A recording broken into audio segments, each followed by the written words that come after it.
Agarwal. A very warm welcome to all of you. Mr. Neeraj Agarwal is the present parshad of Ward number 93 and the former president of Rajasthan Students' Union. At the young age of 31, he has already won 19 out of 20 elections. He's a very energetic and spirited leader and represents the youth of India and expresses the spirit of bringing a positive change. His social work is commendable and he has generously contributed to blood camps, pension camps, etc. अपने school के annual sports day में बुलाया। साथियों, ये बच्चों का annual day है, sports day है, इस पे बच्चे बहुत सारी एक्टिविटीज करते हैं। अभी तो देश का एक लोगो चल रहा है, खेलेगा भारत जभी तो बढ़ेगा भारत। तो आपकी बहुत अच्छी पहल है मैम। मैं इतना सा ही कहना चाहूँगा, ज़्यादा समय नहीं लूँगा, कि मेरे लाइक आपके स्कूल के लिए, समाज हित के लिए और अपने बच्चों के भविष्य के लिए कोई भी कार्य है, किसी भी प्रकार के इनके भविष्य के लिए मुझे कोई भी योजना या कोई भी कार्यक्रम की पहल करनी हो तो मैं तत्पर राजी हूँ। आप मुझे एक आवाज़ दीजिएगा, मैं आपके साथ हमेशा कंधे से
we will have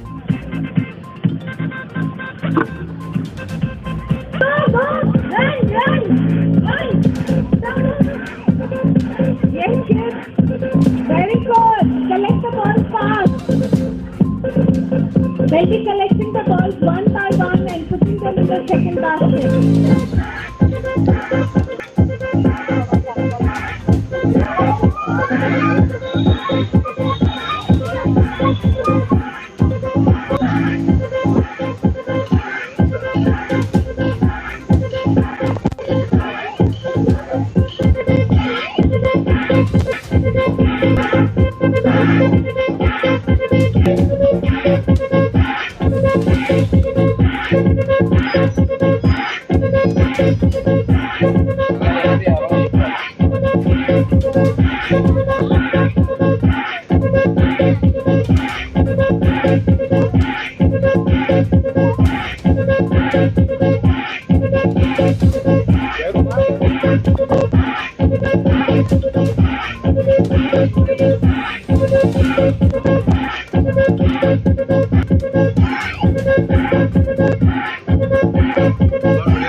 देखिए, जो बचपन होता है वो खेलकूद के लिए होता है। बचपन बड़े होने के बाद, जवानी आने के बाद तो सबको अपने कामों में, सबको अपने अपने फील्ड में लगना पड़ता है।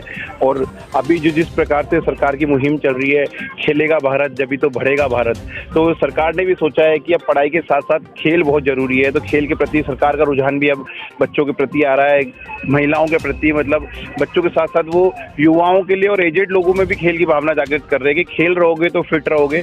फिट रहने के लिए खेल बहुत जरूरी है। तो इस प्रकार से आज जो ऑर्किड स्कूल की प्रिंसिपल नीति मैम ने जो ये बच्चों का एनुअल डे आज आयोजित किया गया, बहुत ही शानदार आयोजन था। ये जवाहरनगर में जो स्कूल का ये आयोजन है, मैं बहुत बहुत धन्यवाद देना चाहूँगा। इस प्रकार से बच्चों में खेल के प्रति रुझान रहता है, पढ़ाई के साथ साथ वो फिट भी रहते हैं, इसके साथ साथ वो देश का नाम भी रोशन करते हैं। जैसे अभी बहुत सी ओलंपिक खेल हुए, फीफा वर्ल्ड कप हुआ, अपने क्रिकेट टूर्नामेंट्स होते हैं, तो उसमें देश का नाम मेडल्स ला के बच्चे रोशन करते हैं। तो उनकी जब नींव शुरू से मजबूत की जाएगी खेल के प्रति, जभी तो वो बड़े होकर देश का नाम रोशन करेंगे और मेडल्स देश के लिए जीत के लाएंगे। देखिए, ये बहुत छोटे बच्चे थे, इतने छोटे बच्चे जिनको उनके माँ बाप भी अभी प्रॉपर वे में नहीं संभाल सकते।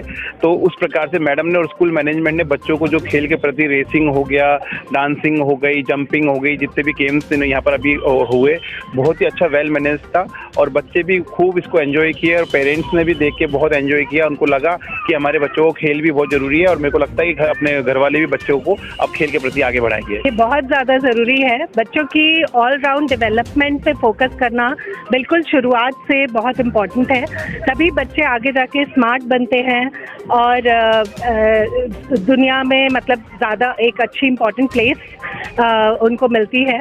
और मेरा ये मानना है कि जो बच्चे स्पोर्ट्स में अच्छे होते हैं वो ज़्यादा डिसिप्लिन्ड होते हैं, उनका कंसंट्रेशन लेवल दूसरे बच्चों से हाई होता है, फोकस ज़्यादा होते हैं, क्योंकि अगर वो स्पोर्ट्स में अच्छे होंगे तो ऑब्वियसली उनको अपने वो आगे बढ़ने के लिए उनको बहुत ही डिसिप्लिन रूटीन मेंटेन करना पड़ेगा।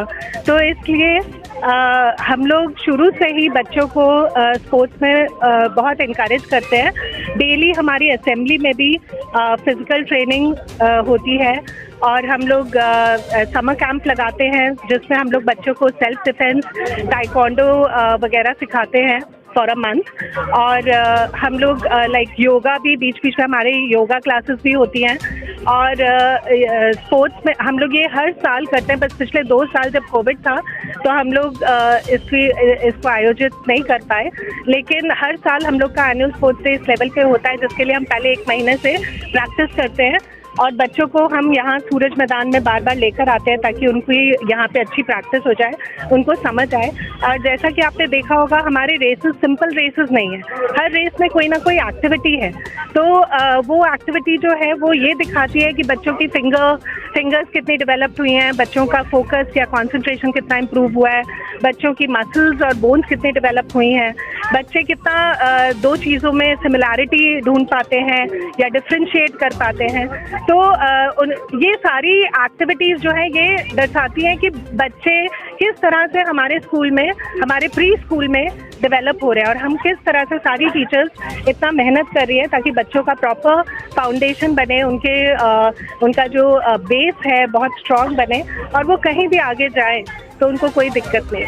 इतने छोटे बच्चों की प्रतियोगिता का आयोजन करना कितना बड़ा चैलेंज था? ये बहुत बड़ा चैलेंज था, क्योंकि पहले तो जब हम लोग बच्चों को समझाते थे कि उनको ऐसे इस तरह से एक्टिविटी करना है तो उनको समझ भी बहुत मुश्किल से आ रहा था, क्योंकि बहुत छोटे बच्चे हमारे, जिन बच्चों ने पार्टिसिपेट किया, कुछ बच्चे तो सिर्फ 2 साल के हैं, 2.25 साल के हैं। तो इस उम्र में आप सोचिए पेरेंट्स तो उनको मैनेज ही नहीं कर पाते हैं घर पे, और यहाँ पे हम लोग इतने सारे बच्चों को मैनेज कर रहे हैं, उनको समझा रहे हैं कि क्या करना है उनको, और फिर बार बार उनको प्रैक्टिस करा रहे हैं। मतलब जितनी एनर्जी बच्चों में चाहिए उससे डबल ट्रिपल एनर्जी टीचर्स में चाहिए, क्योंकि वो उन बच्चों को करवा रही है। तो it was very challenging, but हम लोग ने कर लिया, बहुत अच्छे से सक्सेसफुली कर लिया।